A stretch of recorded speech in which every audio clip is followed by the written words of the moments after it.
Welcome back to Trending in Education. Mike Palmer here. Very happy on this Labor Day to have Dr. Jon Shelton with me. Jon is the Associate Professor of Democracy and Justice at the University of Wisconsin in Green Bay. He's also the Vice President for Higher Ed of the American Federation of Teachers in Wisconsin. He's written extensively about the history of labor and about the labor actions among educators. And I'm really excited to have this conversation. Very, very happy to have Jon on the show. Jon, welcome to Trending in Education. Thanks so much, Mike. It's great to be here and especially on Labor Day.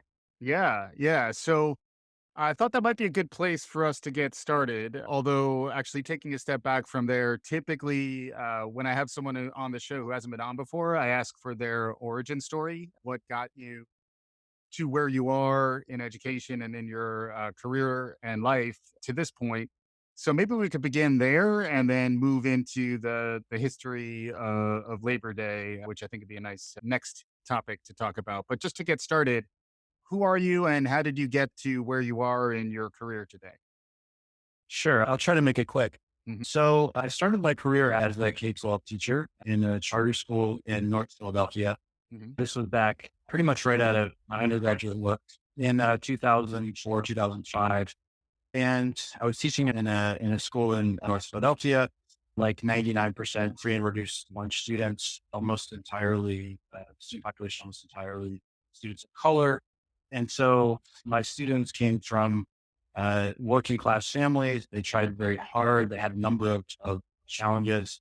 These were the early days of charter schools. They'd only been around for about a decade at that point, and that was the moment where they were really proliferating. And so this was a new charter school. I taught the same students for 2 years, actually. So I taught Mm. the first graduating class of the school Mhm. and I stay in touch actually with a number of the students still today. Mhm. I also met my partner there, who was also a teacher.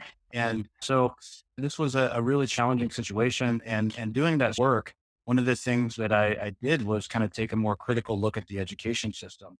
What needed to change so that students could be successful? How do we explain the history of race in the United States, a lot of the class dynamics that exist in our country? So I decided to go back to grad school as an historian.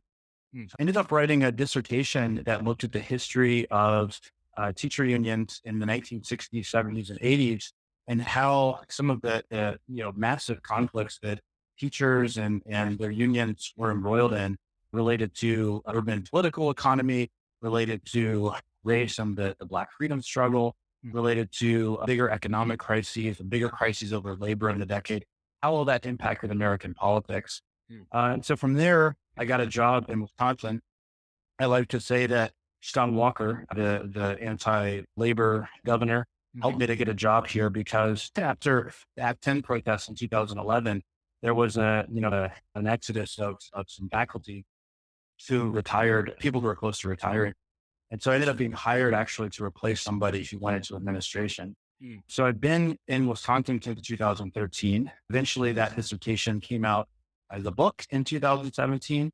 And while I was here, got involved in politics, particularly the labor movement. So I was an immediate recruit to the labor movement here. Mhm. And within a couple of years, I was vice president of higher education for AFT Wisconsin. Yep. My partner, again, who I met teaching back in the 1990s, ran in a really heavily contested school board election a couple of years ago. So she is very, very progressive and into changing the education system to make it more equitable. Yep. She's now running for state assembly, just won a very competitive primary, beating an incumbent Democrat Mm. just a few weeks ago. So both of us together are kind of at this moment where we're really, I think, fighting hard for good schools, economic security for working people, which of course is more apparent than ever during the crisis that we're seeing, Yeah. and really how to make American politics more democratic. So Yeah. that's my origin story in a nutshell. Yeah. Yeah, it's good. It's an interesting one, and it definitely gives you some bona fides to talk to us about the history of labor movements in the US, and then in particular, how the domains of labor and education intersect. And then from there, maybe we could explore what may be on the horizon for us as we look at back to school, whether it's K-12, higher ed, elsewhere, everybody's going back on campus or they're not. There's plenty going on there. But just to begin, though, I saw an interesting article from you, which we'll share out when we release the show, around the history of Labor Day, which interestingly has to do with things beyond whether you can wear white or not, and whether you can attend a barbecue or get a nice beach getaway. There actually is a labor component to the history of Labor Day, which I was not surprised, but I was very pleased to see you spell it out for us a little bit. Can you summarize a bit about just the history of Labor Day? Where did it come from, and what are some of the moments in time that's increased the relevance of labor and or Labor Day over the past 150 years?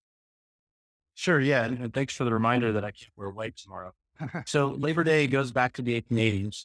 And to your listeners who may not know this, in the late 19th century, pretty much after, the Civil War and Reconstruction, maybe the central problem in American politics, I don't want to discount the very deplorable history of race in the United States, but maybe the most important problem in American history from about the 1880s through really the New Deal and World War II was something that historians call the labor problem.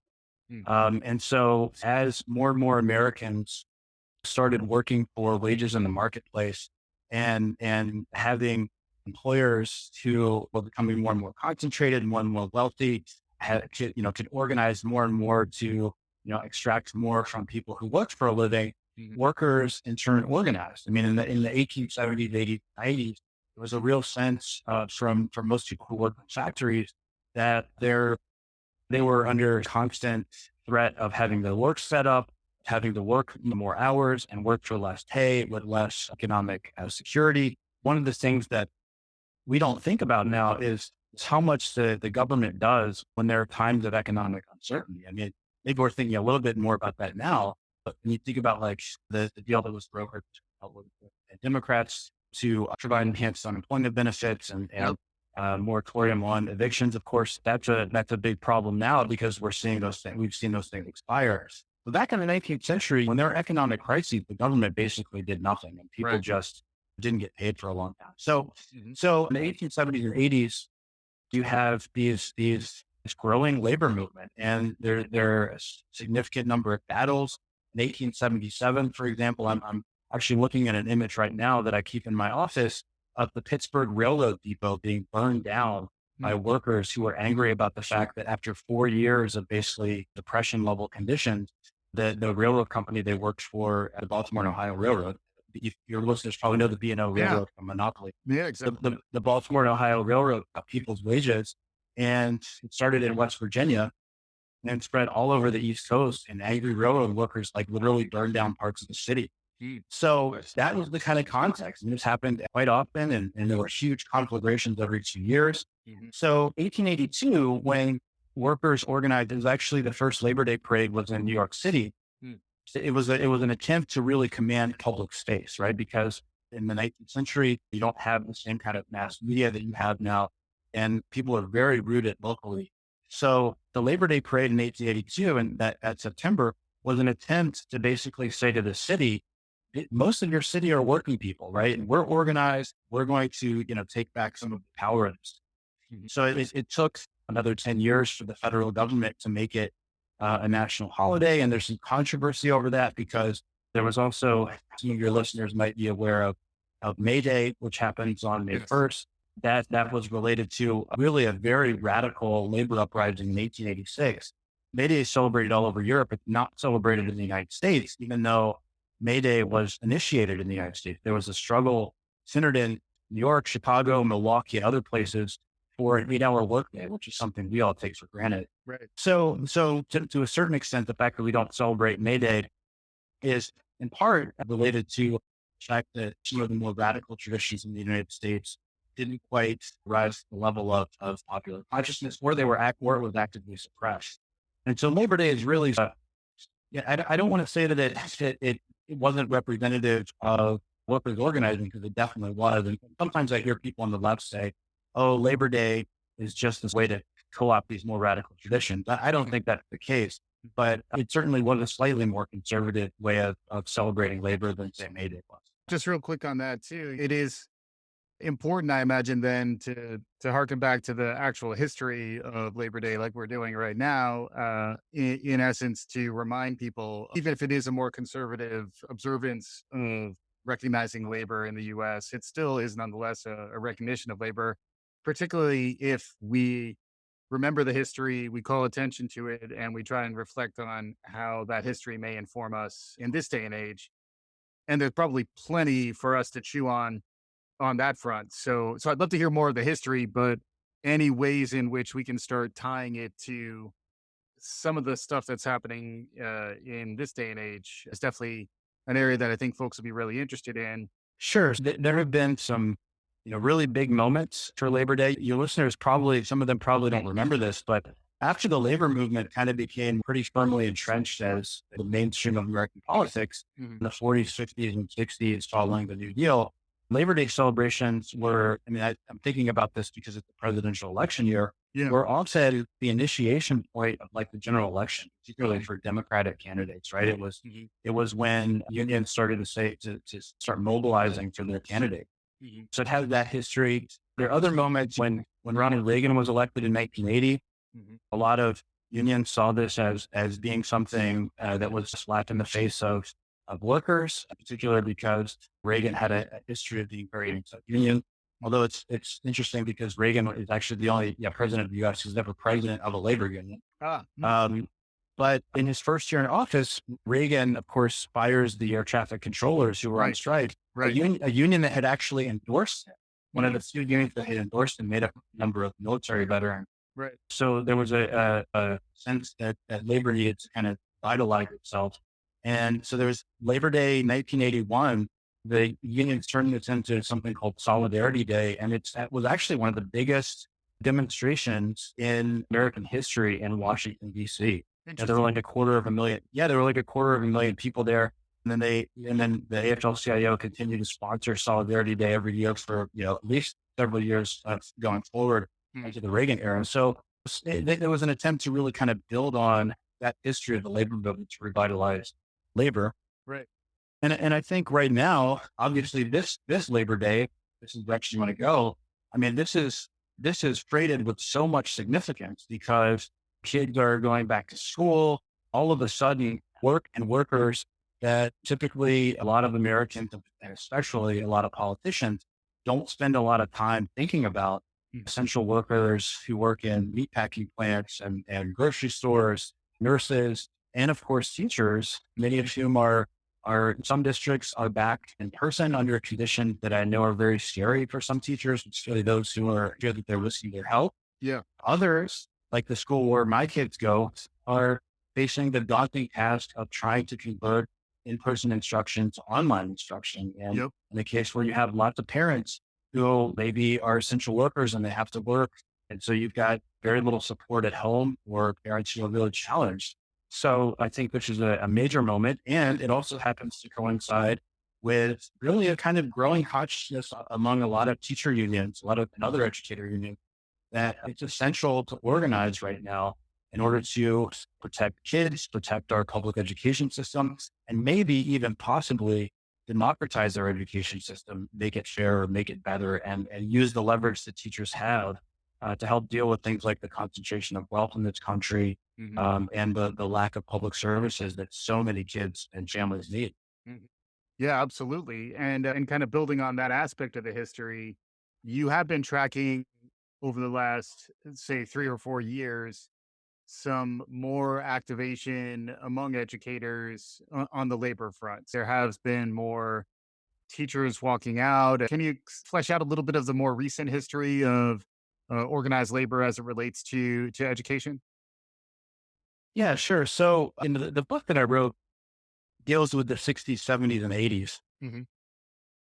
And in that book, one of the things that I talk about is how that's really the time that a lot of teacher unions became institutionalized as mainstream players in American politics. A lot of your listeners probably don't realize that the idea of collectively bargained contracts for teachers, at least in terms of American labor history, is pretty recent. The first union to get a collectively bargained contract was the United Federation of Teachers in New York City, and that was in 1962. Hmm. And so then after that, it took struggle, it took fights, it took strikes sometimes. But, then after that, the story of the 60s and 70s, there's teachers in a lot of other places organizing, getting collectively bargain contracts. Not everywhere, of course, as I'll talk about in a second.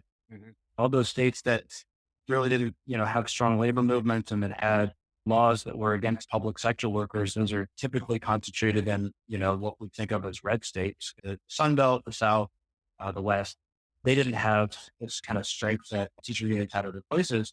But with that, with those developments, at least for some unions, kind of came a sense that a lot of union leaders weren't as responsive to either their members and their members' needs or to the needs of the community. And so this quintessential example of this is Chicago, where in the 90s and the aughts, the city was being remade and in a lot of cases by Democrats, people like William Daley, who was mayor at the time, selling off public assets, investing in charter schools and closing down neighborhood schools.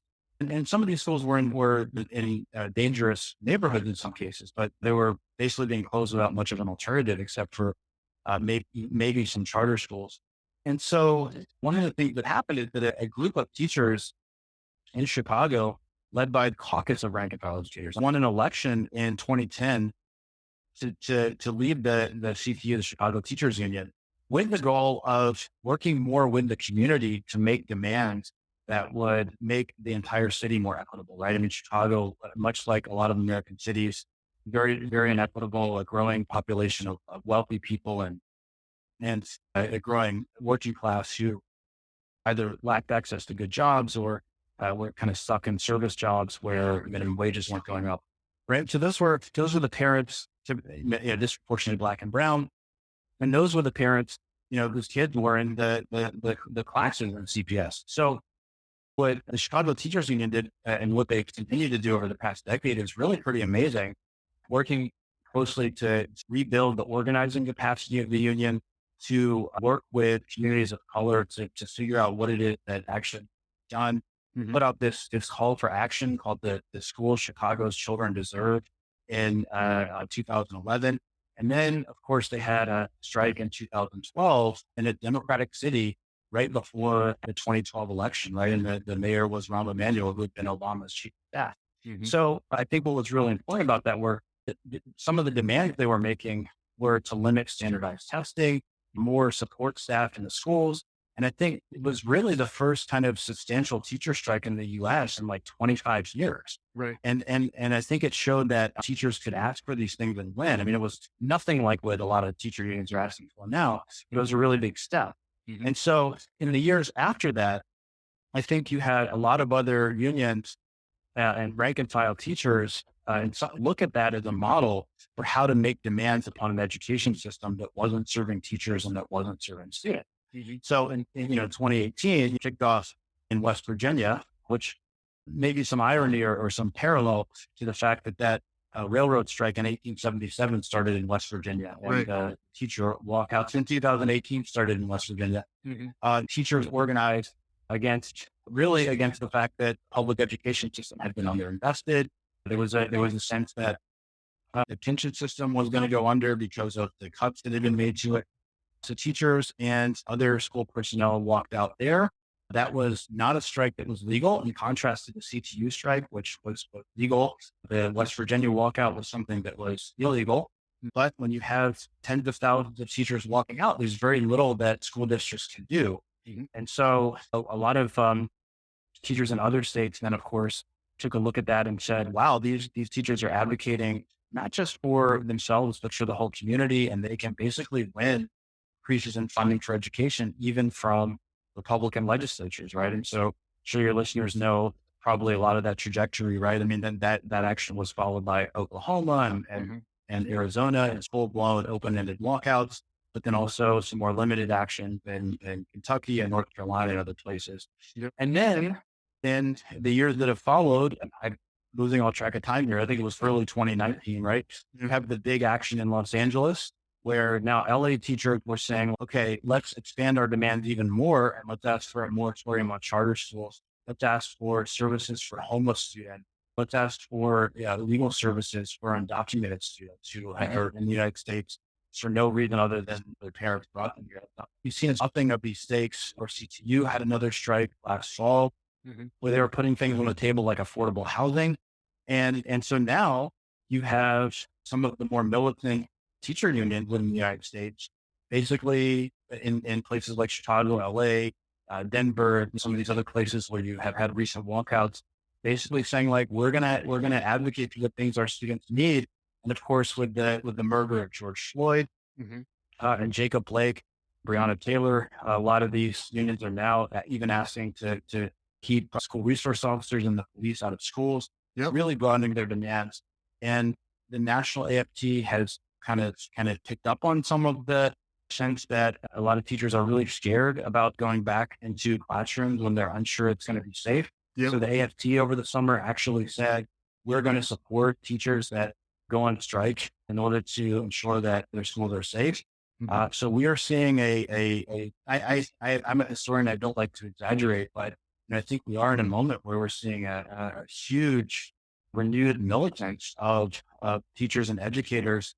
And what's really distinct about it is, I don't want it to come up as something simplistic, but I think teachers and other educators should be able to advocate for their own work, of course. But what's really unique about this is that so many teachers in the unions are now actively saying, we can't just advocate for our teaching condition and our working conditions. We have to think about how they're connected to the needs of our student. And I think Mhm. that is such a profound shift and such a development that's really worth watching.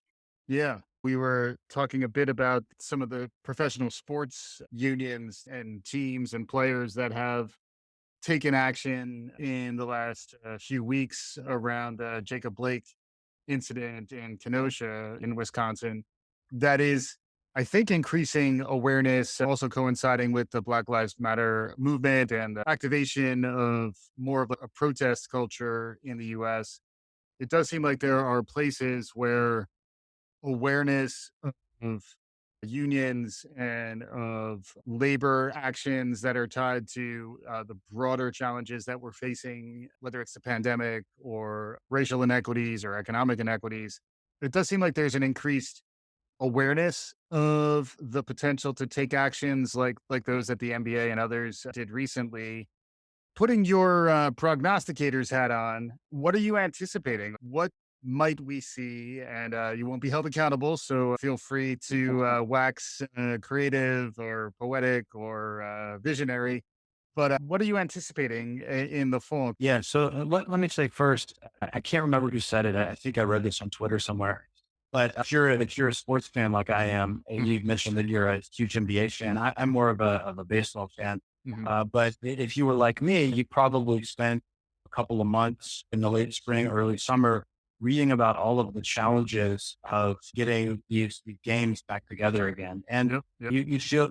you feel kind of insensitive or something, like wishing to have these games back because you realize these athletes are workers and they've been putting themselves in harm's way. Mhm. But I think there's a sense of wanting to have some semblance of normalcy. And for sports fans, even as weird as it is to be watching the games in the NBA bubble or Major League Baseball games with no fans, Mhm. it's still brings some level of normalcy to what is such a absurdly abnormal situation.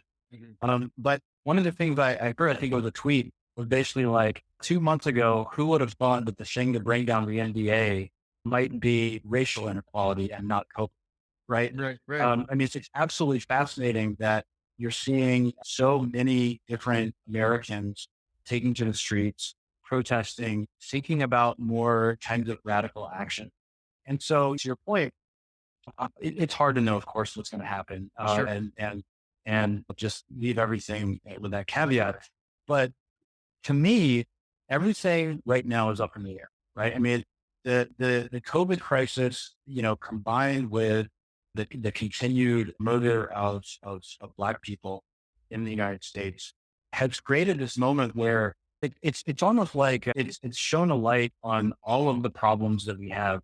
Whatever fictions Americans were able to convince themselves of a year ago about how our society worked, and whatever portion of the population was able to, actually access all the services they needed to have good lives. That's all up in the air, right? I mean, people in Wisconsin, there are still people I know who have been able to access unemployment benefits. Uh, Businesses are closing down. And I was just reading in the New York Times the story about the Trump program to ensure that nobody had to pay outrageous hospital bills when they were hospitalized for COVID. Hmm. Well, if the federal government can do that, if they can provide healthcare during an economic crisis, why can't they do it all the time, right? If they can forgive student loans, they can place a moratorium on student loans for now 9 months without the government collapsing. Doesn't it indicate that we could probably do that full time going forward, Hmm. right? So to me, it's just highlighted how much really is up in the air, and how much if Americans are willing to organize, how much better we could make our lives. And you have people talking now about taking resources from police departments and repurposing it for youth education programs, for affordable housing. These are things that we should have been talking about before COVID, but now as more and more people's lives are becoming threatened by this and dire, and take it to the education system too. This is in Wisconsin. This is the first day of school for us, right? Right. And so my partner and I we're basically figuring out, okay, these are the days you're going to literally sit home with your kids and make sure that they can interface with all this online instruction they have. Yeah. The Yeah. teachers are under enormous stress to do this, right? And Hmm. so it really highlights how valuable the labor is of teachers, how valuable our Yes. public institutions are, and how worth fighting for they are. Yes. So again, it's hard to know what's going to happen. I mean, I'm not one of these people as a historian. I really believe in contingency. I'm not one of these people that thinks that political things move according to a pendulum, Hmm. or that there are any like natural ebb and flows to anything. And I think things move when people make them move, when people organize. And to me, that's the thing that has to happen is Americans who believe in these things, we have to figure out what the institutions are that are going to allow us to continue to organize and press forward. And for most of American history, or at least recent American history, labor unions have been essential in making those things happen. Hmm. And so unions have to be a part of this. I mean, it's encouraging to me to see more unions calling or repurposing police resources to other things, for calling out the police murder of Black people. You Hmm. mentioned that the professional sports unions. I think that's great to advocate for the needs of students. But to me, the big challenge is how do we organize a sustained and lasting political presence to really make some big demands on our society, right? Hmm. To have teacher units, for example, say, not only do we need to get back in person and need to get back in person safely and make sure that our kids have things they need to do well in school, we also need to rethink education. I mean, we need to think about how we can do this differently and make it more child centered. And now the public has to do it. So Yeah. so again, there's so much contingency, and I think the challenge is how do we organize, how do we build the kind of structures to take change and to take these demands and move them in very structured and meaningful ways. And I think you're seeing that with some unions, but I do think there needs to be more, and there needs to be more intense work in actually organizing both within workplaces and communities. Yeah. Just maybe a note or two on higher education, because I think we've been focused mainly on Right. K-12 in the conversation thus far, but a lot of our listeners are very passionate and focused on higher education, which also is facing some real fundamental challenges, very different from some of the challenges that are facing our K-12 or other spaces. But any perspective on that, just how to think about teachers, faculty, adjuncts, graduate assistants? There's been a decent amount of labor activity within higher ed as well. And many of the same challenges, many of the same health and safety concerns and issues around talking about topics like race and social equity and the like. Any perspective there in higher ed? Yeah. So you think about what we expect institutions of higher education to do, right? We expect them to train good citizens. We also rightly or wrongly expect them to, be one of the primary ways for Americans to access jobs. Mhm. So we expect them to have this, huge public purpose. And yet, for the most part, obviously this is particularly the case of private institutions, but the public institutions, we expect them to basically function on tuition dollars, right? So, Right. so the story in the U.S. over the past several decades has been disinvestment in public education. Of course, public still spend a lot of money, but they expect that students will take out loans and pay these Yeah. back over a very long period of time. Hmm. And so it turns out that in moments of crisis, relying on a strictly consumer-based model puts a lot of pressure on an institution that's supposed to have a public purpose. In a lot of ways, the threats to higher education are even more dire than threats to public education, Yes. right? Because we don't expect families. I mean, of course, they indirectly pay for them through property taxes, but we don't expect them to directly pay for the services that they're getting. And so in a lot of places, there's already been attempts to use this crisis, or in some cases, successful attempts to use this crisis to shift resources away from academic programs that are not seen as immediately tied to business and business development. You've seen efforts to make the workforce at an institution much more precarious. So maybe the best example of this so far is the University of Akron, which is where my former chancellor went at UW Green Bay, that he left just last year. I went to the University of Akron and cut something like 100 tenure and tenure track faculty Mm. because of this budget crisis. And that's a place that has a union with a collectively bargained contract. Ohio's higher ed faculty has collective bargaining. Yeah. And so I know the union pushed back against it, but it wasn't something that they were able to really stop. So that's happening in a lot of different places. The equity issues that you talk about are becoming hugely manifest in institutions of higher education. In the UW system, I don't know if your listeners have heard about this at all, but we had a search for the next UW system president. And the Board of Regents did the search. They did it differently this time, where they didn't include any faculty or staff from the search committee. Mm. And so when they revealed the finalist, one finalist, after a year-long search, now obviously COVID brought some challenges, they revealed one finalist.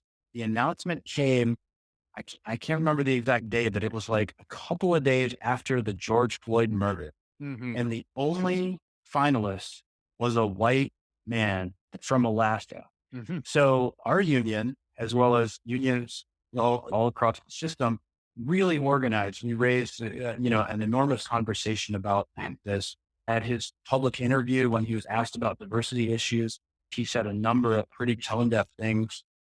And he was basically, because we organized against it, he withdrew from the search process. And then the faculty union in Alaska actually continued to put pressure on him, and he actually resigned from his position there. Hmm. So this, I think, really galvanized the conversation, because it would okay, number one, you're cutting faculty and staff out of the process. And if you had any faculty and staff on the committee, we would have said, hey, putting forward one candidate Yeah. the day after George Floyd was murdered, who's a white man, is a terrible idea. This is why we, universities, we have collaborative decision-making processes. We would have told you not to do that. That would have looked really, really bad. But also the fact that our institutions of higher education are really some of the places where there's the least amount of diversity in our country, right? I mean, Yep. and it's really underscored this thing. So I think right now there's a confluence of a few things happening in higher ed. Number one, first of all, this semester, a lot of my colleagues are very nervous about going back into the classroom. For those who are going into the classroom, very nervous about trying to ensure that all of their students' needs are met. This is a big issue for us at UW Green Bay, because we do not, for the most part, have elite students. Many of them have issues with getting access to Wi-Fi. So the idea of just running your whole class by Zoom, that's not something that's going to work at our university. And I imagine lots of faculty and staffs and other places in the United States are dealing with this too. So that's number two, this immediate stuff. But then long term, what does our university system budget look like moving forward? And our campus, we've fortunately been able to maintain our numbers of students. Other campuses that are facing even something like a 10% drop in enrollment is catastrophic, and it means potentially people losing their job. And so it's just not any way to organize this institution that we say fulfills this massive and important public purpose, to have it completely reliant on tuition dollars and the whims of employers. So I think one of my frustrations in higher ed is, if you're a professor listening to this, hopefully you already get this, But one of my frustrations is professors, particularly those with tenure, not realize that we're workers in the university and that we have to advocate for not only the things that we need as workers, but the things that our students need. And we have to think about the university that way. And so we need more, to put it bluntly, we need more faculty and staff in universities to think about themselves as being workers, to join unions, to become part of the movement, and Hmm. basically not just save our universities, but reconstitute them for the 21st century in a way where they're actually open and inclusive and they serve the whole population and they actually do what they're designed to do, which is to teach Americans to be citizens in a democracy and prepare them to meet all of their capabilities as people. Yeah. Yeah, that's a fantastic perspective. I think just to perhaps start to bring us to conclusion, I do typically ask my guests just to talk about any trends that are capturing your imagination that maybe we haven't discussed so far, and they don't have to be specific to the topic of our conversation so far. And then any closing thoughts, any perspective from you just around what's emerging, what folks may want to notice or track as an emerging trend on the horizon, and then with that also like any concluding thoughts. I will say thanks so much for your time. I really appreciate getting the broader perspective around labor history and its impact on democracy over the last 130, years. But any concluding thoughts, any perspectives on stuff to keep an eye out for as we look ahead in these crazy times? Yeah, absolutely. And let me say to you, Mike, this has been an absolute pleasure. So thank you for having me on here. And if any of your listeners want to get in touch with me, Hmm. maybe you can just share my contact info, but sheltonj at uwgb.edu. And I'm Hmm. also on Twitter at prof_Shelton. Hmm. But I'm thinking about this a lot in this election year. I'm writing another book right now, and this is actually one of the big things that I'm thinking about is how public education has become, in a lot of ways, one of the essential political problems in our country. And maybe not for the reason that you might think. One of the problems I think we have, right? So just to go back to the 19th century for just a second, in the 19th century, when both education reformers, people like Horace Mann, who was an elite education reformer, but also working people, a lot of unions supported the idea of public education. And it's not for the reason that a lot of your listeners would think, which is that Americans need to get education because they need skills. It really wasn't about that. It was about educating them to be citizens in a democracy. As we get to the 20th century, for a number of reasons, that shifts. And there's Yeah. a moment in time with the New Deal where there's this profound call to actually create what we might think of as social democracy, that Americans are entitled to certain things in order to have good, fulfilling lives, right? So FDR outlined this is probably the best example of this. He outlined the Second Bill of Rights in 1944, right? This is when he's running for election for his fourth term. Hmm. And that list of rights is the right to a job, the right to housing, the right to healthcare. You eventually get to the right to an education, but it's actually the last of the rights. And what I think FDR was trying to say there is that education only makes sense if it's part of this larger series of things that Americans need to have good lives, jobs, healthcare, all of these things. Hmm. And so, unfortunately, over the past 40 or 50 years, we really don't have any mainstream political force in the United States making that argument. Hmm. And to me, I'd see one of the big places where mainstream Democrats have gone wrong is by making the argument that public education can solve for all of these other things that we fail to invest in, right? Hmm. I mean, right now, again, I have said this before, but everybody has the right to healthcare. We should be thinking about how everybody can actually have healthcare in this country. We should be figuring out how every American can have access to a good job. And, you know, I'm just thinking about this election, and education really hasn't come up that much in this presidential election. Yeah. Of course, I'm trying to think what I've really heard Joe Biden say about it. And full disclosure here, I'm going to vote for Biden, even though I don't think he's successful in made this argument. Hmm. But when I hear him talk about economic livelihoods, I hear him say things like, we're going to teach all those miners, and we keep coming back to West Virginia. We're Yeah. going to teach all those miners who have lost their jobs because coal mining is gone. We're going to teach them how to code. Hmm. And okay, maybe that's a reality for some of those miners, but we can't expect our public education system to do all of the work in this country. And I think really going back in particular to the 90s with Clinton and the Democratic Leadership Council wing of the party, and this definitely continued through the Obama administration, this argument that just investing in public education and giving people the right skills is going to be the thing that's going to solve the economic inequalities in this country. I think there's been a massive resistance to that narrative, both from Democratic voters, right? People who may not vote in elections, right? But also Republican voters. And I think to some extent, I know that Trump phenomenon is enormously complicated, but I think that's one of the reasons we have Trump, right? Is because a lot of blue collar Republican voters feel like the Democratic Party has decided not to do anything for blue collar jobs, right? And I don't think that we shouldn't be investing in green jobs, of course. So like you can't have mainstream Democrats say things like, I'm just going to put coal companies out of business unless there's a real plan to ensure that working people have access to decent jobs. Yeah. So to me, that's where I think public education, and I would ask your listeners to think about this. How we think about public education matters a lot. And I'm an educator. Of course, I think it's important. We have to ask it to do the right things. We have to ask it to do those things in conjunction with all of these other things that we need our society to do. So when we're talking about investing in public education, we also have to be talking about healthcare and jobs and childcare and all the things that have to happen in order to ensure that every American can be a full citizen of this country. And by the way, that would go a long way dealing with the just abject racial inequities that we're still facing in this country. So that would be my pitch to everybody, is to think about that question. Yeah. Lots to chew on, lots to think about this Labor Day, perhaps while you're chewing on some barbecue or whatever other festivities you may engage in. It's also time to reflect a little bit on the history of organized labor, and this year in particular, how that relates to education. And Dr. Jon Shelton, it's really been a pleasure to get you on the show and to get your perspective. I would encourage our listeners to track John down and see what's going on. And to your point, I think try to understand the importance of education, but also the importance of education in that broader context. Thanks again for joining us, John. It absolutely was my pleasure. Thanks you. And I'm happy to come back anytime.